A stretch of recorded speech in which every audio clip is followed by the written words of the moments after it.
So now we're trying to make more progress on this old backhoe, and first things first, today we're going to be replacing a bunch of the hydraulic lines on this machine. Now, due to the fact that they look extremely old and extremely painted, I'm going to conclude that there's a good chance these are actually the original hydraulic lines which have been on this machine since about 1961. And I picked up some adapters today, so hopefully we can get most of these changed out. I'm trying to get everything hydraulically squared away on the tractor part of this first and the beginning of the backhoe before we tackle the boom of the backhoe, because that's going to be the difficult part. So hopefully we can get these done and maybe take this thing for a spin.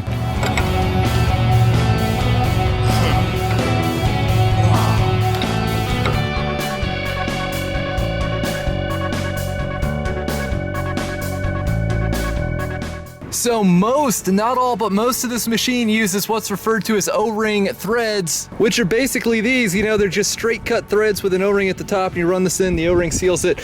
We are going from those to what's referred to as a JIC thread. These are extremely common, and the hoses for them, they're cheap and they're readily available. What is that, buddy?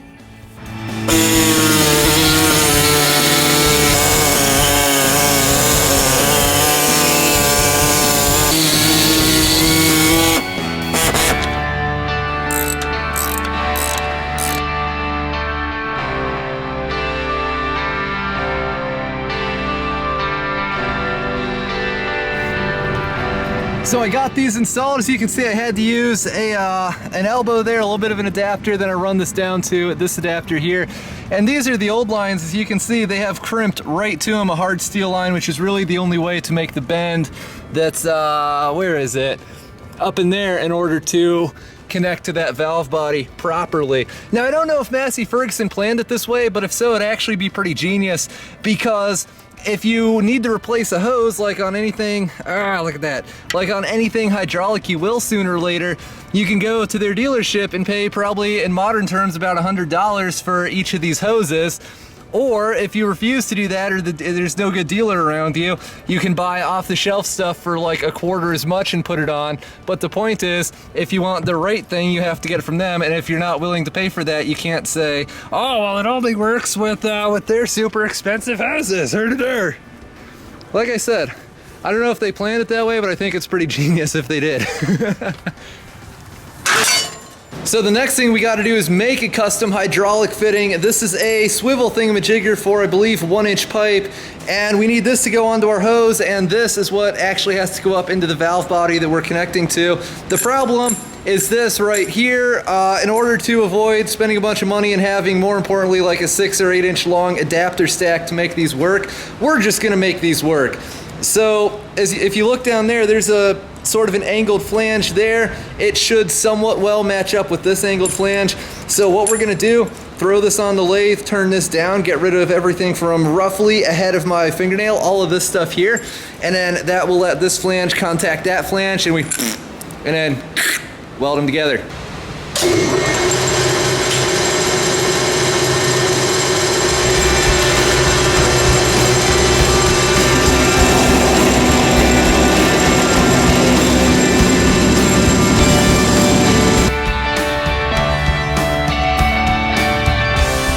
I taped off the exposed threads, which we're not going to be, you know, welding over. I taped off those to keep spatter off them. Sometimes if you're welding to something rusty like this, it can be really tricky to get a good ground.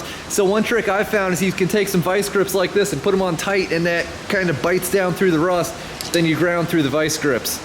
Probably not the best thing in the world for them, but I've been doing it for years and have yet to actually damage a pair, and it's gotten me out of quite a few rust blocked jams. I forgot the fume extractor!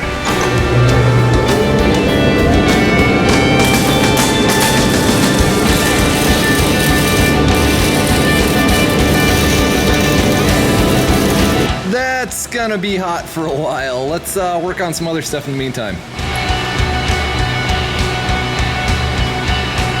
Special hydraulic Loctite because I forgot all my Pliers-Wrenches. This hydraulic Loctite stuff here, thread locker, because it never friggin' leaks.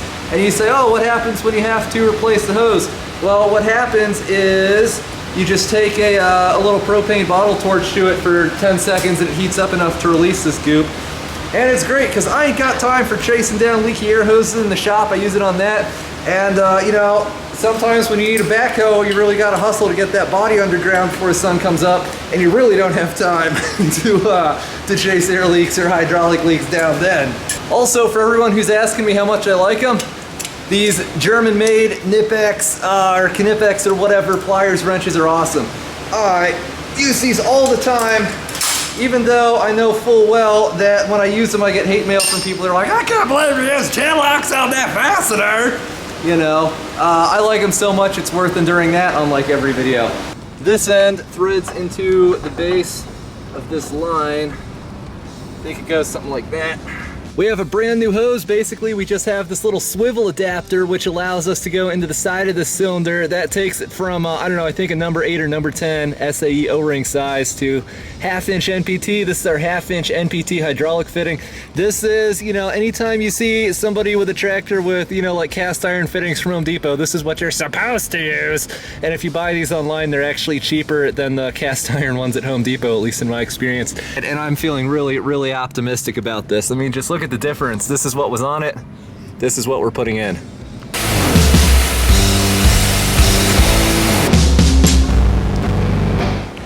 It's on here for the ages now. And now we got to come in here and figure out which O-ring will fit on these. This type of thing is exactly why I keep a kit like this around, because friggin' everything uses O-rings, and that one's a little large, and you never know when you're gonna need one. All right, so let's see, I'm not an expert in this, but we'll put this on. It goes on there decently easily. All right, now this is a trick the mechanic Steve showed me.